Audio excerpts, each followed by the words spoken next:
jovens, profa Deise Lima na área para aquele nosso Resumex, que é feito aí depois das nossas aulas de física, não é verdade? E nós vamos de Resumex da aula de número 49, onde nós começamos a falar de física nuclear. E nós vimos que física nuclear surgiu, né, pessoal, a partir do descobrimento aí da radioatividade, que veio justamente pelo estudo da interação das partículas que constituem o núcleo atômico, certo? Então nós vimos lá no núcleo atômico que nós temos os prótons e nós temos os nêutrons, certo? Os prótons dotados de carga positiva, os nêutrons dotados das duas cargas, positiva e negativa, o que o torna neutro, certo? E nós vimos que essas interações, que pode ser decaimento radioativo, que pode ser fissão nuclear, fusão nuclear, liberação de energia, que foram estudados aí dentro dessa área da radioatividade, dão origem à física nuclear, que também, né, pessoal, engloba a questão das aplicações. Então vamos dar uma relembrada? Se liga lá. Então nós vimos aqui, olha só, a primeira parte, né, a segunda vocês vão ver também com o professor Décio, tá? Então a física nuclear estuda as propriedades e interações dos núcleos atômicos, ok? Também, olha só, estuda os mecanismos básicos das reações nucleares com nêutrons e outros núcleos. Nós vimos, pessoal, que dentre as forças fundamentais a gente tem a força nuclear fraca, certo? Que produz o decaimento, né, em que um elétron é emitido aí do núcleo, belezinha?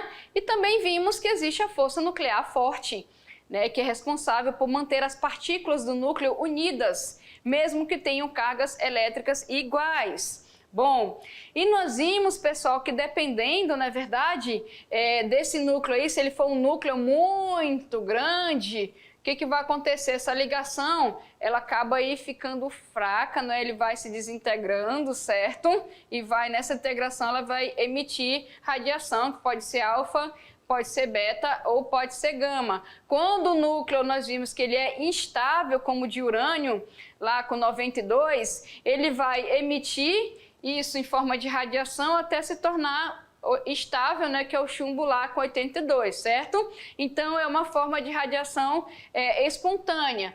Então nós temos aqui a radioatividade, ela pode ser então natural e espontânea, que é a que se manifesta nos elementos radioativos e nos isótopos que se encontram na natureza, ok? E ela pode ser artificial ou induzida, que é feita, né, pessoal, quando você bombardeia um núcleo, como na fissão, ou quando você faz a fusão, que é a união de dois ou mais elementos, né, para a liberação da energia. E artificial induzida é aquela em que provocada aí por transformações nucleares artificiais. Então, o núcleo estável e instável, ele vai emitir radiação, certo? Até se tornar o quê? Estável, tá? Se ele continua aqui, ó, tu tem outro núcleo, se ele continuar estável, tu continua emitindo radiação. Se ele ficar estável, a radiação para, tá bom? E no decaimento radioativo, é a medida que a radiação é emitida. O átomo se desintegra, certo? O que resulta na sua transformação, pois é o número atômico que determina o elemento químico. Por isso que daquele exemplo lá do urânio, para o chumbo, tá certo? O tempo que essa desintegração do elemento leva para produzir a sua massa pela metade é chamado de que nós vimos que é meia-vida ou período de semi-desintegração, tá certo? Então aqui, ó, com excesso de energia, tu tem aqui a emissão de energia, tu tem radiação gama, né, gente? E também tu tem matéria na forma de partícula alfa e beta, e nós vimos que nessa classificação a alfa é mais fraquinha, não é, pessoal? Vamos dizer assim, elas são partículas pesadas com carga positiva. Aqui a desintegração são dois prótons e dois nêutrons. A beta, ela já é carga negativa, não contém massa. A alfa para numa folha, a beta passa a folha, uma placa metálica, né? Ou ela passa a folha e para na placa metálica, e quem passa na placa metálica e também aqui, olha só, na parede de concreto são a gama, que elas são ondas leves, ao contrário das alfas, que são pesadas, e tem altíssima frequência, é uma radiação aí bem ionizante, tá certo? E o rejeito radioativo, né, pessoal, que infelizmente pode causar muitos acidentes, que são esses elementos aí, resíduos de materiais compostos por elementos radioativos, tá? Que representa esse grande risco, né? E com isso a gente já viu muitos acidentes. Na aula a gente viu em questão de usinas nucleares, né, que produzem muitos acidentes, belezinha? Bom, vou deixar vocês resolverem os exercícios e daqui a pouco eu volto. Tchau, tchau.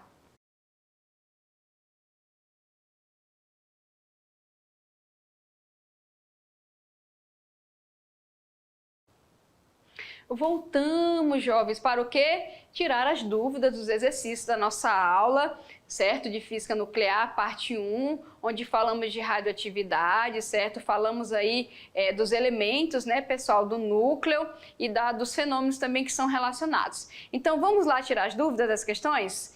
Então, aqui, olha só, questão número 1. Em 1908, Ernest Rutherford recebeu o Prêmio Nobel de Química pelo seu trabalho para determinar a massa e a carga elétrica das partículas alfa, beta e gama, que são emitidas pelos núcleos dos átomos de certos elementos radioativos. Analise as afirmativas abaixo, considerando que E e ME sejam respectivamente a carga e a massa de repouso do elétron, tá certo? Pessoal, a partícula alfa tem carga elétrica de mais 4e e sua massa de repouso é aproximadamente 7.340 ME. Ó, lembrando, a partícula alfa, né, é uma partícula aí pesada, tá certo? 2, a partícula beta pode ter carga elétrica mais E, ok? E sua massa, né, mais E ou E, no caso, né? E sua massa de repouso é igual a do próton, ou seja, aproximadamente 1.840 vezes a massa do elétron. A partícula gama é um fóton de radiação eletromagnética, não possui carga elétrica e sua massa é nula. Pessoal, então aí nós temos que ter cuidado, tá? Vamos ver aqui, ó, assinale a alternativa correta. Lembrando, pessoal, a alfa tem carga, né, e sua massa de repouso, certo? Aqui a gente tem que ver a questão da carga, tá? Se a gente for voltar lá na nossa aula, a carga elétrica aqui, aí vai furar a opção 1, tá bom? A partícula beta pode ter carga, a gente viu também, certo? Que ela é uma partícula mais leve, né, gente? Então tem que ter cuidado também a questão da carga, tá? E na 13 ele coloca que a partícula gama é um fóton de radiação eletromagnética, não possui carga, exatamente, ela é bem leve e sua massa é o quê? Nula, certo? Belezinha? Então a gente fica aqui, ó, com a letra B, somente a afirmativa 3, que fala sobre a nossa partícula gama, tá certo? É verdadeira. Fechado, pessoal? Belezinha? Bom, vamos aqui para 2. Alguns exemplos de materiais podem ser utilizados nos reatores de fissão nuclear por serem físseis. São eles aqui, ó. A gente tem o urânio 235 e o plutônio 924, não é isso? E aqui, pessoal, a pergunta é a seguinte, tá? A perguntinha aí, ele fala que é a seguinte, ó. A gente tem aqui, de acordo com o exposto, podemos afirmar que o material físsil é aquele capaz de originar. Então aqui a gente tem que entender, lembra lá o que é o físsil? A gente até viu em aula a diferença entre fissão e fusão. Na fusão tu pega o quê? Um nêutron e tu bombardeia o núcleo e aí você consegue formar o quê? Você consegue formar 2 ou mais, né, gente? Então a fissão é isso, lembra?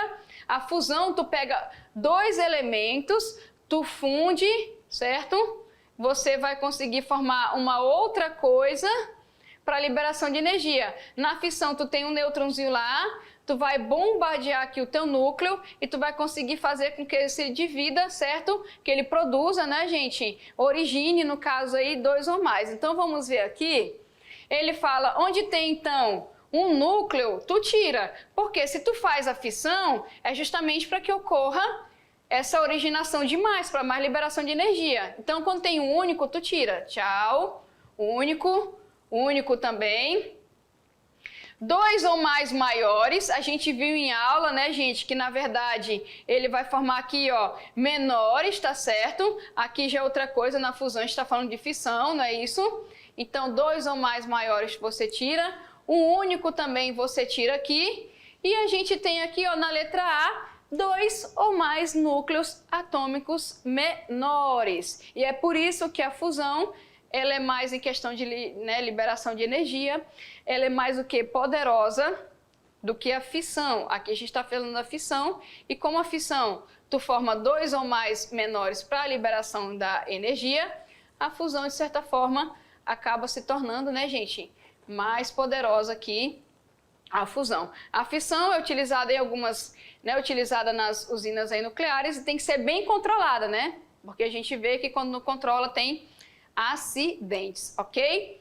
Bom, questão 3. O acidente nuclear de Chernobyl revela brutalmente os limites dos poderes técnicos científicos da humanidade e as marchas a ré que a natureza nos pode reservar.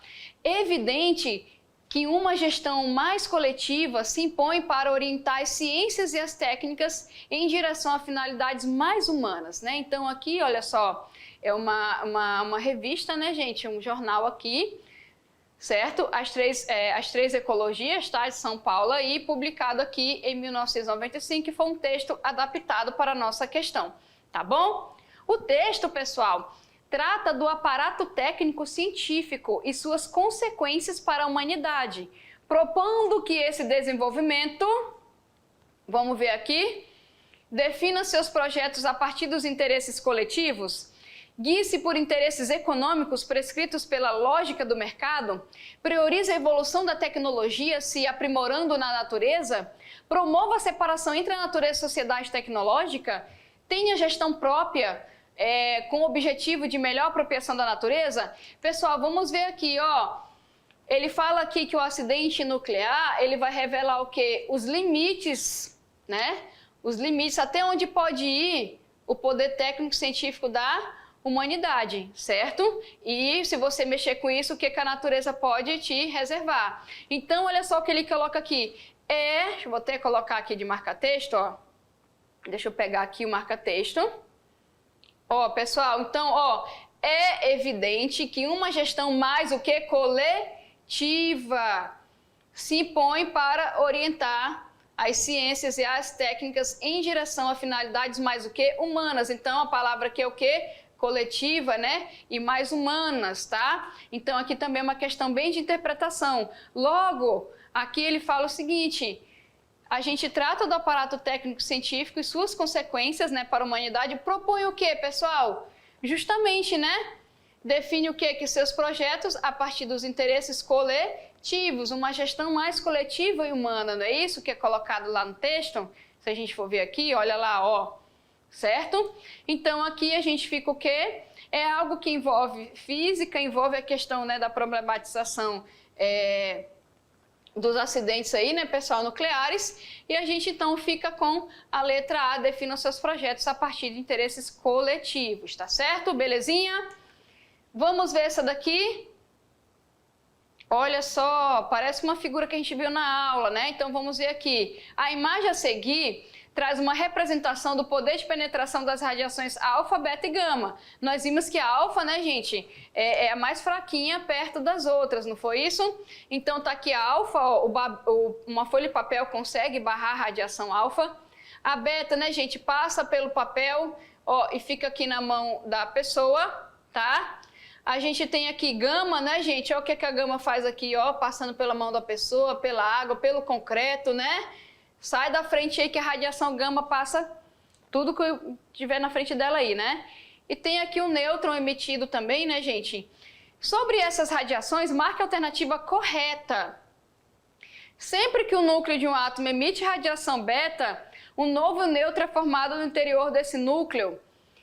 A radiação beta é composta por um único elétron, o que confere a ela uma carga positiva. Não, né, gente? Aí enfraquece a amizade também, né? Aqui, olha só, a gente tem, ó, as radiações alfa são formadas por 2 prótons e 2 nêutrons, não é isso? O que confere a ela menor massa entre os tipos de radiação. A menor massa não é dela não, né, gente? As partículas gama são radiações eletromagnética, se não possui carga elétrica nem massa, a gente viu isso numa questão anterior, certo? Os nêutrons são partículas localizadas no interior do núcleo e apresentam uma massa menor do que a dos elétrons presente nas eletrosferas. Pessoal, então aqui a gente tem que ver o seguinte, a emissão de radiação beta promove a formação de um novo próton no interior do núcleo, certo? Então a A vai estar errada, porque na A, deixa eu voltar aqui rapidinho, ó. Na A ele fala aqui, ó, que sempre que o núcleo de um átomo emite radiação beta, um novo nêutron é formado no interior desse núcleo, né? Então aí, ok? Deixa eu colocar aqui, tá bom? Aqui, B, a radiação beta apresenta carga negativa, então a B foi. C, radiações alfa são de maior massa, tá certo, gente? Então, belezinha? E na letra E, os elétrons são partículas de menor massa do que compõem o átomo, tá? Então, por isso a gente vai ficar o quê? Com a letra D, as partículas gama são radiações eletromagnéticas que não possuem carga elétrica nem massa, mas elas têm altíssima frequência, belezinha? Bora ver essa questão 5 aqui, ó. Em medicina nuclear, emprega-se o isótopo 131 do iodo no diagnóstico de disfunções da glândula tireoide. Com relação aos produtos do decaimento radioativo do isótopo 131 do iodo, partículas betas e radiação gama, ao funcionamento da glândula tireoide, assinale o que for correto. Vamos ver essa daqui. A glândula tireoide é uma glândula endócrina que controla fundamentalmente o metabolismo celular. Correto, né, gente? Ela é bem importante, né, por conta disso daí. Belezinha? A radiação gama é menos energética do que a ultravioleta? Pelo contrário, né, gente? A gama é mais poderosa do que a ultravioleta, tá certo? Mais energética, ela possui menor, ela possui uma frequência maior, certo? E a ultravioleta menor, tá? Aí a gente tem a partícula beta possui carga elétrica, aqui tá falso, vamos colocar o falso. Verdadeiro, né, gente? A beta possui, que não possui a alfa, belezinha? Então a gente tem aqui, deixa eu só voltar rapidinho, o verdadeiro, falso, verdadeiro. Vamos ver aqui? A radiação gama está contida no espectro eletromagnético e não possui carga elétrica. Verdadeiro, né, gente? Ela é uma onda eletromagnética, então vai estar lá. A glândula tireoide, certo? Não absorve iodo e nem produz ou secreta hormônios. Ela absorve sim, tá, gente? E secreta os hormônios, tá? É por isso que tem aquela questão do iodo, né? Que tem que ter uma certa quantidade, tá? Então, tu tem aí verdadeiro. Fazendo a soma, vai dar quanto? 13, não é isso? Certo? Bota aqui o verdadeiro aqui, pronto. Verdadeiro, falso, vai dar 13, é só você somar, tá, pessoal? Então aí a soma, belezinha? Dos itens corretos, beleza?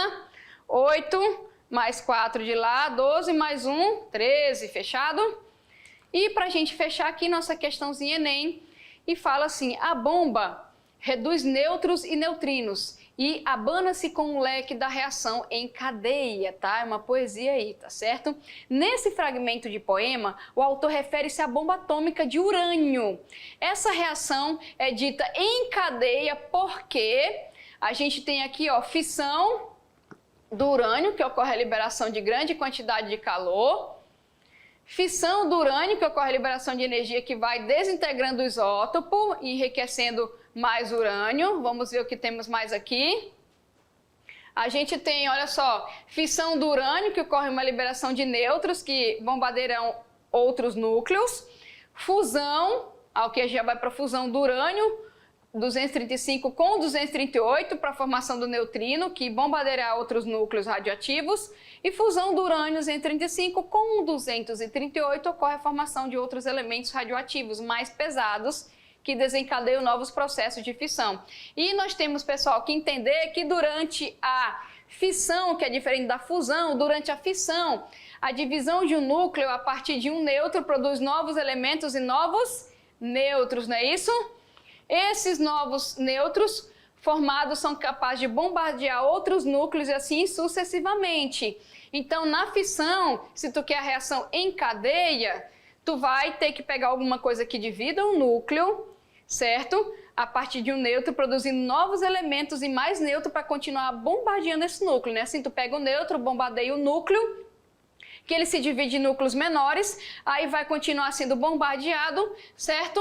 Então a gente fica com a letra C, que é a fissão do urânio-235, ocorre uma liberação de nêutrons que bombardeiam outros núcleos, tá certo, pessoal? Fechado? E aí a gente tem o porquê da reação em cadeia, tá? Então a gente vai ter sempre essa divisão em menores aqui e vai ocorrer isso daí. Olha só, um materialzinho complementar para vocês, mulheres na história, tá? Falar um pouquinho de Marie Curie, uma cientista, é a primeira mulher a vencer o Nobel, tá bom, pessoal? A gente não falou dela em aula porque ela fez um trabalho bem específico, tem até filme também, né? Dela já, então assistam, tá, pessoal? Vale a pena, belezinha? Duraçãozinha de 15 minutos aí para vocês, esse material complementar. Fechado, pessoal? Belezinha? E depois estamos de volta com mais conteúdo de física para vocês. Tchau, tchau!